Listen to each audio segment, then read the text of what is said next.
अस्सलाम वालेकुम दोस्तों, आउं अब्दुल हकीम तव्हां ॾिसी रहिया सिंधी टेक यूट्यूब चैनल। दोस्तों हाणे टॉपिक आहे त व्यूज़ छो नथा अचनि।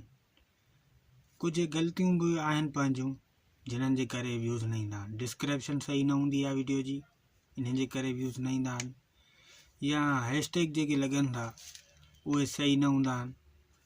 मतिलबु सही तरीक़े सां हणो हर शइ, ठीकु आहे। डिस्क्रिप्शन टैग्स माना लाज़मी आहिनि वीडियो हर ते। ऐं उन खां पोइ ॿुधायो त हाणे व्यूज़ इन करे बि कोन था अचनि छो जो हर कोई माना पंहिंजे कम में लॻो पियो आहे। फेसबुक ते बि माना अर्निंग थिए थी पई हर कंहिंजी, ऐं टिकटॉक ते बि, ऐं यूट्यूब खे घटि था ॾिसनि माण्हू। हिकु वजह इहा आहे, मेन वजह त इहा आहे त व्यूज़ इन करे नथा अचनि।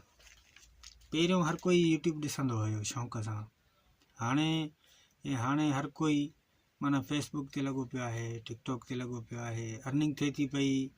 ॿियो त हाणे गेमूं अची वियूं आहिनि जाम, जेके माना पाकिस्तान में बि अर्निंग ॾियनि थियूं ऐं ॿाहिरि मुल्कनि में बि अर्निंग थिए थी पई।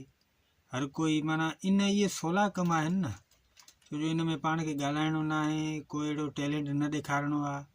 इन करे माना घणा माण्हू एॾे छिकिजी विया आहिनि, इन करे व्यूज़ बि नथा अचनि।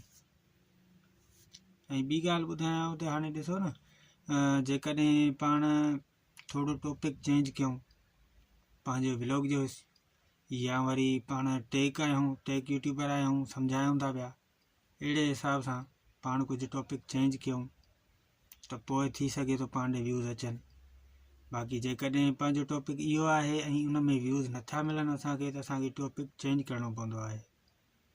रोज़ मानी खाईंदा आहियूं, मेन सवाल आहे हिकिड़ो, रोज़ मानी खाईंदा आहियूं, ठीकु आहे। रोज़ मानी बि कोन वणंदी हर कंहिंखे, चवंदो यार अॼु चांवर खावां, अॼु का बिरयानी खावां, अॼु या को पुलाव खावां, माना अहिड़ो कुझु माना थोरो चेंज हुजे कमु। जेतिरो चेंज हूंदो माना पोइ थी सघे माण्हू चेक करे त उन ते व्यूज़ अचनि था। जेकॾहिं माना पंहिंजो जेको सिस्टम हले थो पियो, व्लॉग वारो आहे या सम्झाइण वारो आहे या टेक आहे या कुझु बि आहे अहिड़ो, त जेकॾहिं उन ते व्यूज़ घटि थी विया आहिनि त थोरो टॉपिक खे चेंज करे पोइ इनशाला उनजा व्यूज़ अचणु शुरू थी वेंदा। ॿियो आहे टाइमिंग आहे, मिसाल यूट्यूब ते जंहिं महिल बि पाण वीडियो अपलोड कयूं था, घटि में घटि 3 कलाक या 2.5 कलाक हुजनि। उते माना पंहिंजी अनलिस्टेड हुजे या प्राइवेट हुजे वीडियो, उन खां पोइ पाण हुन ते सॼो सेटअप ठाहे करे थंबनेल हणी करे पब्लिश कयूं। पब्लिश कंदासीं त पोइ माना पंहिंजा व्यूज़ ईंदा। दोस्तों जेकॾहिं अव्हांखे कुझु का ॻाल्हि सम्झ में आई हुजे